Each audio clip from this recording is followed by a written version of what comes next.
Thank you for joining me today as I present Pre-Kindergarten 101, Eligibility, Enrollment, and Programming. In this presentation, we will cover the broad topics of eligibility, enrollment, and pre-K programming, including requirements, criteria, eligibility key points, enrollment basics, pre-K program requirements, House Bill 3, program elements, program options, and high-quality pre-kindergarten. Each section is packed with information and resources. Additionally, contact information, resources, and additional links are provided within these sections as well as at the end of the presentation. In this section, we will review the requirements of eligibility in order to qualify for free pre-kindergarten enrollment. As we begin to review eligibility, remember these key points. Each district offering a pre-kindergarten program must develop a system to notify families with eligible children of the availability of the program. Students may not be denied or excluded from participating in a pre-kindergarten program for any reason if they are deemed eligible. The term child includes stepchild. The stepchild is eligible for pre-K enrollment whether or not the child resides in the same household as the step-parent. Once a student is determined to be eligible for pre-K, the student remains eligible for the remainder of the current school year in the district in which he or she resides or is otherwise entitled to attend for foundation school program benefits. Eligibility information. As defined in the Texas Education Code, Chapter 29, Educational Programs, Subchapter E, to be eligible for enrollment in free pre-kindergarten, a child must be at least 3 years of age on or before September 1st of the current school year, if a 3-year-old program is available, or 4 years of age on or before September 1st of the current school year, and meet one of the eligibility requirements: English learner, emergent bilingual, educationally disadvantaged, homelessness, child of active duty military armed forces, foster care, or Star of Texas. As we proceed through this presentation, we will review each requirement in more detail, as well as provide resource and contact information. For eligibility-related information, the Student Attendance and Accounting Handbook, or SAW, provides key information, examples, and access to additional resource material. Reference materials and links will be available at the end of the presentation. Remember, a district must verify a student's eligibility for pre-K in order to receive funding in the pre-K program. Districts must have the verification document as well as any required documentation on file for their enrollment records.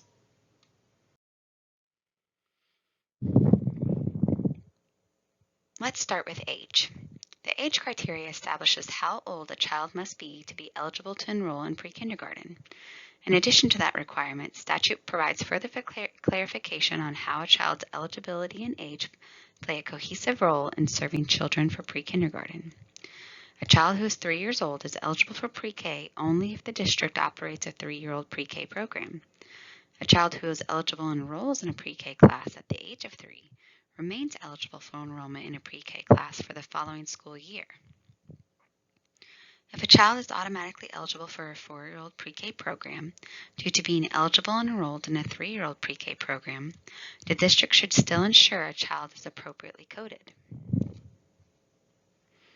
Note that 3- and 4-year-olds may be served in the same pre-K class. Senate Bill 1697 as it relates to pre-kindergarten. Statute was established outlining the parental options for students to repeat or enroll in pre-kindergarten. Under SB 1697, a parent or guardian may elect for a student to repeat pre-kindergarten, enroll in pre-kindergarten if the student would have been eligible to enroll in pre-kindergarten during the previous school year under statute, and the student has not yet enrolled in kindergarten. Districts should ensure that serving students who are not eligible for the program does not interfere with students who are eligible for the program. Additional guidance and information regarding Senate Bill 1697, the parental option for student retention, can be found on the Early Childhood Education FAQs page under SB 1697. It contains several frequently asked questions, as well as links to the Restart Grade page and a guidance table. These links are also available in the resources page at the end of this presentation. In addition to meeting the age requirement to be eligible for pre-kindergarten, a student must meet at least one additional criteria, such as the English Learner Emergent Bilingual criteria. Note that the term Emergent Bilingual student continues to describe students who are in the process of acquiring English and have another language as their primary or home language. The process for identifying Emergent Bilingual English learners begins with the Home Language Survey. If the Home Language Survey shows a language other than English, the student will be assessed using the Language Proficiency Test.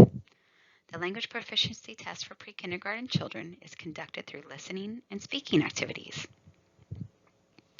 A student is considered an English learner emergent bilingual if the score is below fluent level. If below fluent level, the Language Proficiency Assessment Committee convenes to identify the student as English learner emergent bilingual and recommends placement in either the bilingual or ESL education program.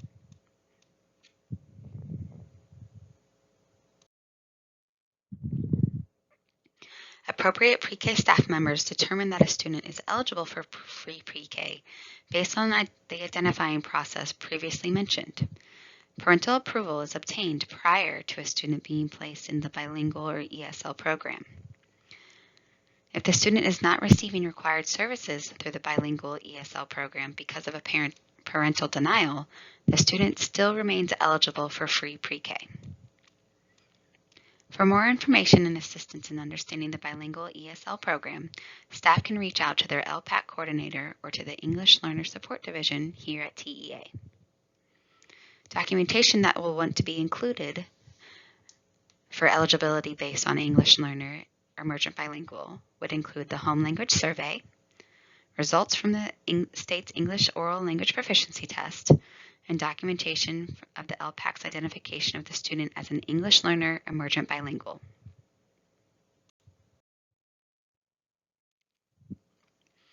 Educationally disadvantaged makes up the largest percentage of children who are eligible for free pre-K.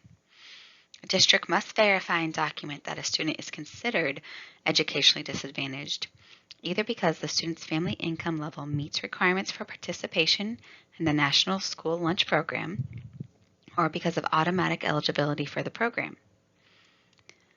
Children who are automatically eligible for the NSLP under criteria in federal law include the following: a child who is a member of a household receiving benefits from the Supplemental Nutrition Assistance Program, Temporary Assistance for Needy Families Program, Food Distribution Program on Indian Reservations, state Medicaid programs, or similar income-tested programs or other source of information as determined by the Secretary of Agriculture. Automatic eligibility also includes a child who is an eligible participant in Head Start or Even Start, a child who is considered a migrant child, a child who is considered homeless, a child who is considered a runaway, a child who is a foster child. For exact definitions of the terms used, staff should contact their district food and nutrition specialist and use guidance from the Texas Department of Agriculture. Please note that the food and nutrition specialist might also be referred to as a child nutrition director at your local education agencies. Foster care. Children who are or were previously in foster care either in Texas or in another state or territory and currently live in Texas are eligible for free pre-kindergarten. If a student qualifies for pre-K on the basis of ever having been in foster care, the student remains eligible for enrollment after the student begins a pre-K class, even if that student is no longer in foster care.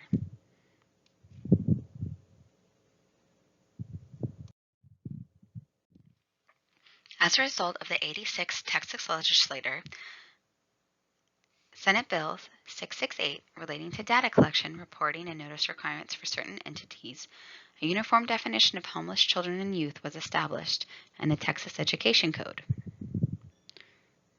The term homeless child, as used in the pre-kindergarten statute, is also defined by federal code. This defines homeless children and youth as individuals who lack a fixed, regular, and adequate nighttime residence. To be eligible based on homelessness, the district's local homeless education liaison identifies the student as homeless regardless of the residence of the child, of either parent, or of the child's guardian or other person having lawful control of the child. Documentation to be included for eligibility based on homelessness would include a letter from the local homeless education liaison as an acceptable form.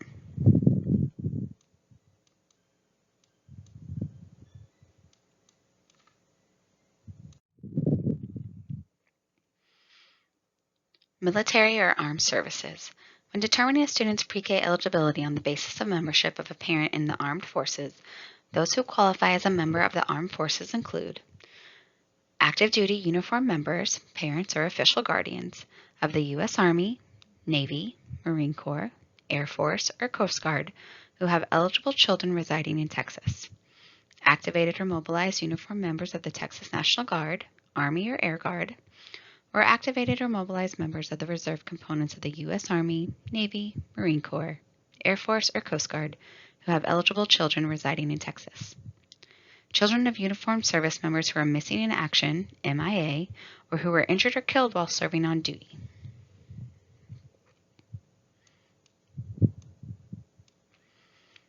For the purposes of eligibility, the child is the biological or adopted child of the member of the armed forces, or the child is the stepchild of the member of the armed forces, whether or not the child resides in the same household as the step-parent. For documentation, there are several pieces that can serve as proof for the child of a member of the armed forces. District employees should not make a copy of a member or student's Department of Defense photo identification. Instead, a district employee can verify the DoD photo identification and document the verification, including the district employee's printed name, signature, and date of verification. Additional examples of documentation that are acceptable include statements of service, line of duty determination documentation, or Purple Heart orders or citation. For more information regarding specific documentation, the Early Childhood Education FAQs, as well as the Student Attendance and Accounting Handbook, Section 7.25, include definitions and further examples.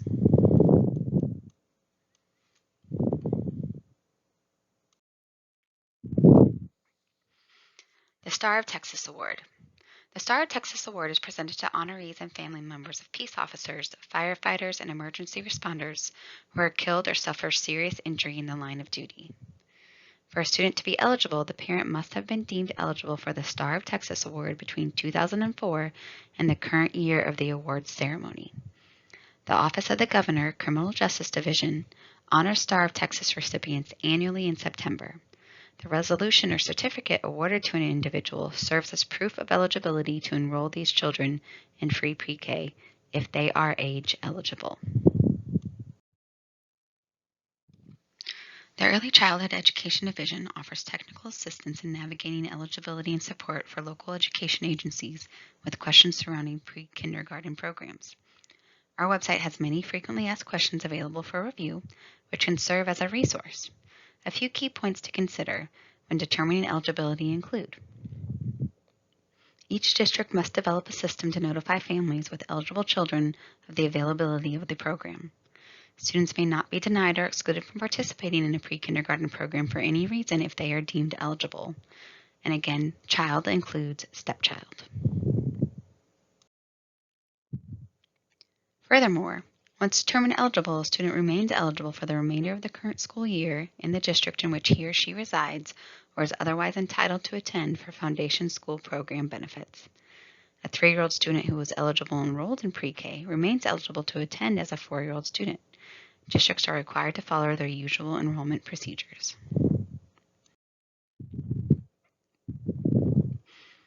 As we move on to building enrollment and increasing access, districts should review program requirements as well as program elements for offering pre-K3 and pre-K4 programs. These two class models have varying options and requirements to further serve the needs of their local community. Both pre-K3 and pre-K4 programs can generate half-day ADA funds for eligible children. Partnerships can also be utilized to increase access and enrollment and to provide additional services to children and families. Remember, implementing high-quality elements further prepares students with a strong foundation to become confident and successful learners. Let's look at enrollment basics. Basic elements for both Pre-K 3 and Pre-K 4 include eligibility, enrollment, registration, and programming, such as tuition models and partnerships. Again, both Pre-K 3 and Pre-K 4 are able to have full day partnerships, district-supported, and/or tuition-supported programs. The Pre-K 3 list includes several options that are not available for Pre-K 4 programs, such as half-day, enrollment lottery, and waitlists. We will talk about how House Bill 3 affects Pre-K 4 programs to serve eligible 4-year-olds and the differences between Pre-K 3 and Pre-K 4.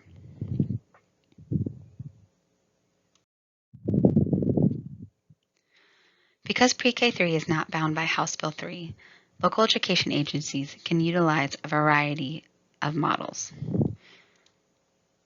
Please note, many districts pre-register Pre-K students to determine and plan for the size of the next school year's Pre-K program. Districts may begin this process on or after April 1st of each year. Once a child is determined to be eligible, they remain eligible without re-verification prior to the next school year.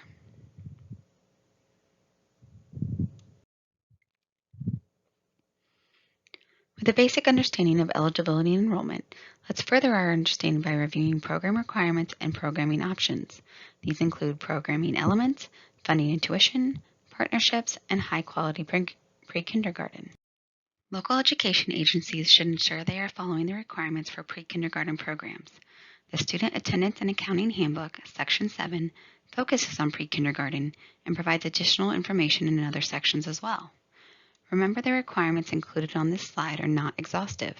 Depending on the model and program offered, there could be additional and/or separate requirements to consider. For example, a pre-kindergarten 3 program has different requirements than a pre-kindergarten 4 program. Highlighting a few requirements from this slide, remember, a district shall offer pre-kindergarten classes if a district identifies 15 or more eligible children who are at least 4 years of age by September 1st of the current school year. The class size limit for pre-kindergarten is 22 students. A pre-K class for children who are at least 4 years of age must comply with high-quality pre-kindergarten program standards, and districts are required to report program data to PEIMS and ECDS.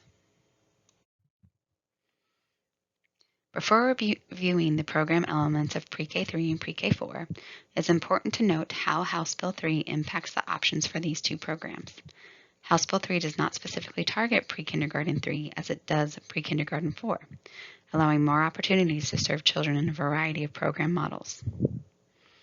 House Bill 3 was passed during the 86th legislature in 2019 and it impacted pre-kindergarten in the areas of the early education allotment, full-day pre-kindergarten for eligible 4-year-olds, and high-quality pre-kindergarten, including components of curriculum, student progress monitoring, teacher qualifications, family engagement, teacher-student ratio, and program evaluation. As we continue to look at programming elements, a key piece to planning for enrollment is how the program will be funded. Eligible children, including 3-year-olds, can draw half-day ADA funds. For Pre-K 3 programs, additional funding options include tuition-supported and/or district-supported funding. Because full day is a requirement for Pre-Kindergarten 4, local education agencies can fund the remaining full day costs of Pre-Kindergarten 4 through other sources of funding. This could include local district share funding, early education allotment funds, Title I, and/or federal funding. Remember, a district must verify a student's eligibility for free pre-kindergarten in order to receive funding for that student. Obtain proof that the student enrolling is 3 or 4 years of age as of September 1st of the current school year and also meets one of the additional requirements. For further information, consult the SAW Section 7.3 Enrollment Procedures.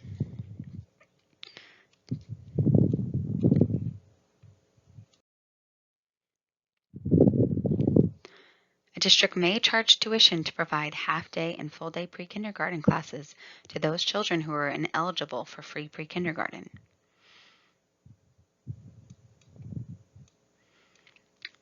Additionally, programs can charge tuition for the additional half day of pre-kindergarten classes to those 3-year-old children who are eligible for free pre-kindergarten classes.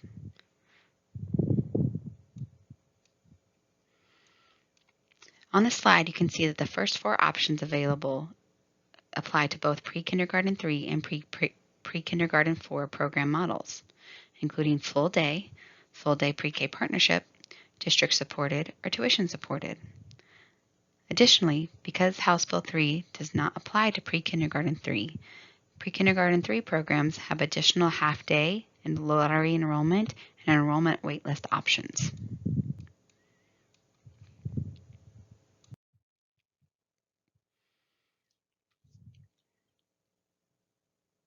If a district charges tuition, the tuition may not be higher than is necessary to cover the added cost of providing the additional pre-kindergarten classes, including any costs associated with data collection and reporting requirements.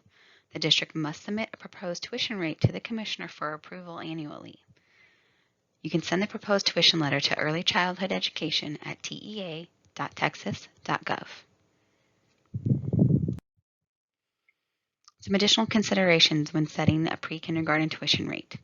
Consult with your local finance and legal teams. Plan ahead because your tuition rate might require board approval. Again, the pre-kindergarten tuition rate cannot exceed the allowable rate for the local education agency. Any proposed tuition rate letters will be accepted after the 2022-2023 rate chart is posted to the tuition webpage. And it is important to notify potential tuition-supported pre-kindergarten families of the tuition rate after the rate has been approved by the Texas Education Agency. If you still have questions, feel free to visit the Early Childhood Education page regarding pre-kindergarten tuition.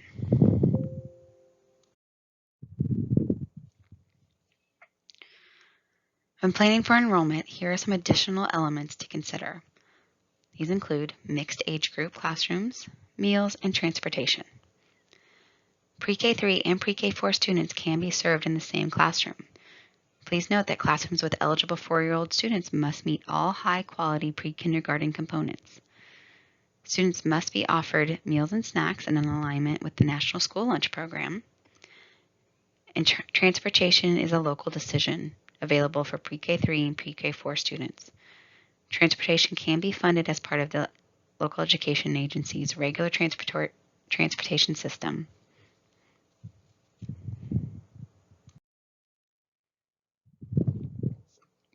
When looking at enrollment for pre-kindergarten programs, partnerships provide another avenue to increase enrollment and reach students. There are various opportunities for partnering and numerous benefits. Public-private pre-K partnerships are collaborations between local education agencies, or LEAs, and private early learning programs, also known as ELPs, or Head Start programs. The resulting partnership allows programs to dual enroll children and provide kindergarten and/or additional comprehensive wraparound services.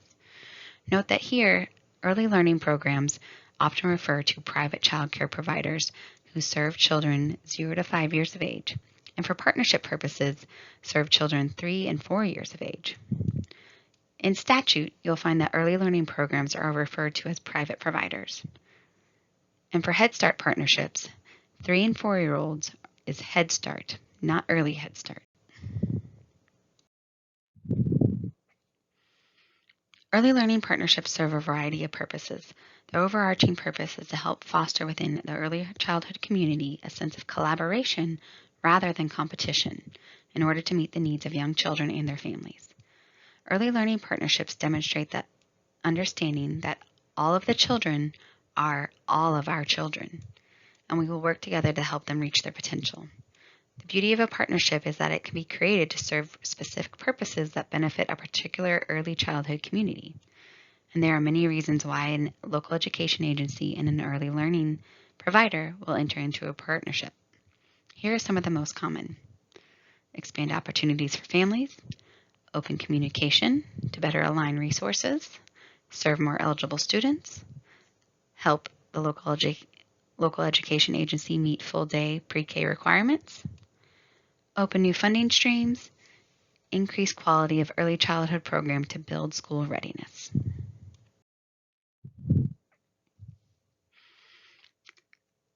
Partnerships can fall into two different categories, formal and informal.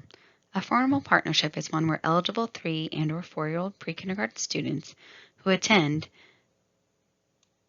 are duly enrolled in the early learning provider and the local education agency. The local education agency is then able to pass through state funding to the early learning provider. It is important to note that in a formal partnership, the partnership classroom must meet all of the requirements from each partner. In order for state funding to be passed through to the early learning partner, the partnership classroom is required to follow all of the pre-kindergarten state requirements. For example, following all enrollment procedures, hiring a certified teacher, providing curriculum, etc. An informal partnership is one where the local education agency and the early learning provider partner to share resources, data, professional development. Students are not duly enrolled, therefore no direct funding is passed through. Informal partnerships are a good fit when an early learning provider does not serve enough eligible children to make a formal partnership work. They are also a great way to begin establishing relationships between partners before moving into a more formal partnership model.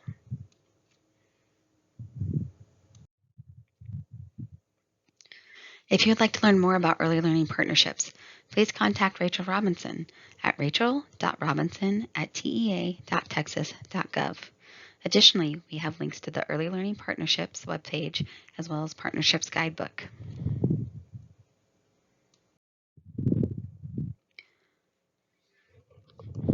At TEA, our goal is for all Texas children to enter school with the foundational knowledge and skills to be curious, confident, and successful learners. TEA provides support for effective and aligned early learning opportunities, policies, and programs that provide access to high-quality 3- and 4-year-old pre-kindergarten.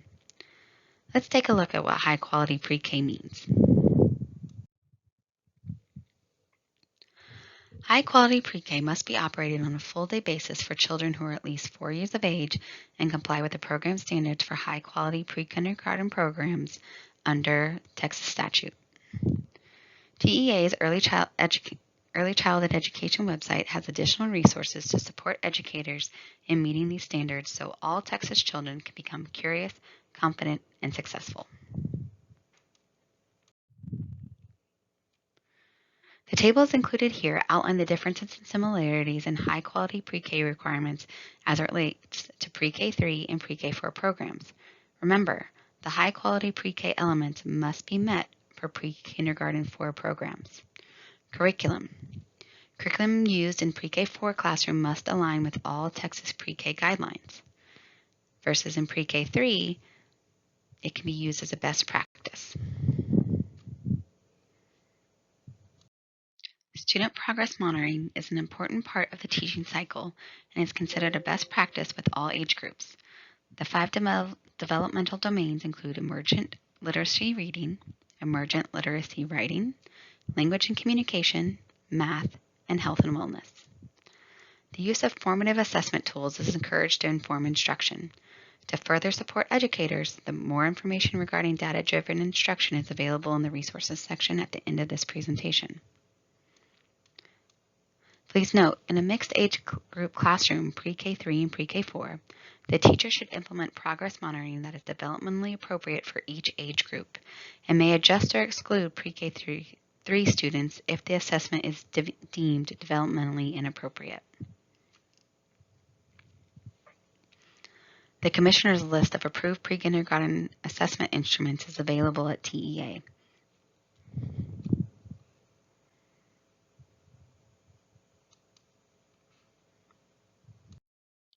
Teacher qualifications. A pre-K teacher serving eligible 3-year-old students within a district must be appropriately certified. It is best practice for open enrollment charters and districts of innovation to hire teachers that are appropriately certified in early childhood to teach pre-K 3 students while following the specifications within their local charter or innovation plans respectively. A pre-K teacher serving eligible 4-year-old students must be appropriately certified and have an additional qualification. This is applicable to districts, open enrollment charters, and districts of innovation. The high-quality element here includes local education agencies must attempt to maintain a ratio of 11:1 for Pre-K4. Remember, the class size must be no larger than 22 students.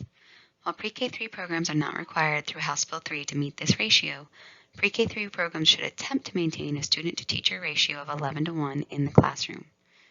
Due to the developmental needs of 3- and 4-year-old students, the use of paraprofessionals to lower the student-to-teacher ratio is highly recommended.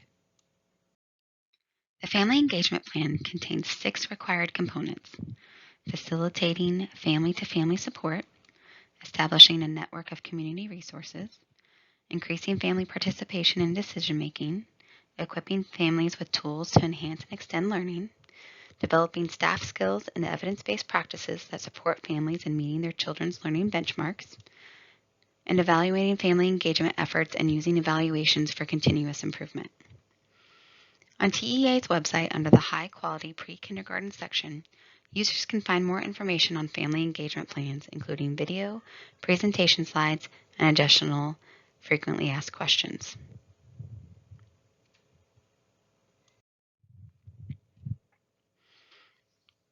The last element of high-quality pre-kindergarten includes program evaluation.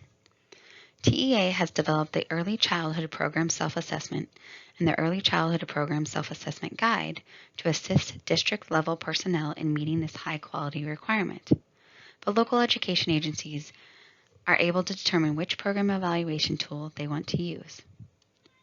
The Early Childhood Self-Assessment includes the following areas: curriculum, instruction, assessment, learning environments, family engagement, transitions, access and enrollment, and administrative and teaching staff. It is also available online where programs can download a PDF copy for their records.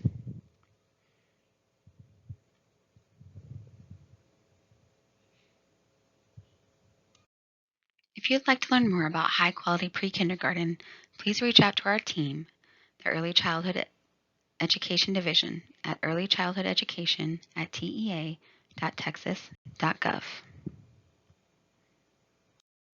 Additionally, for technical assistance, our team is happy to support you, and you can still reach us at earlychildhoodeducation@tea.texas.gov.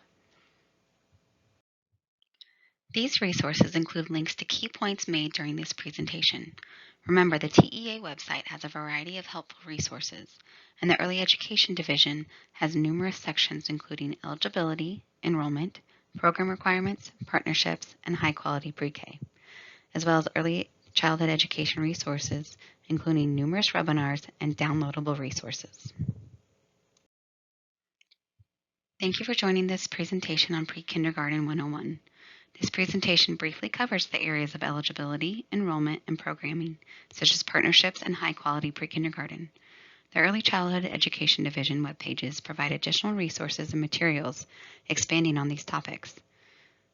The team at the ECE Division is available for additional support and technical assistance as needed. Thank you again.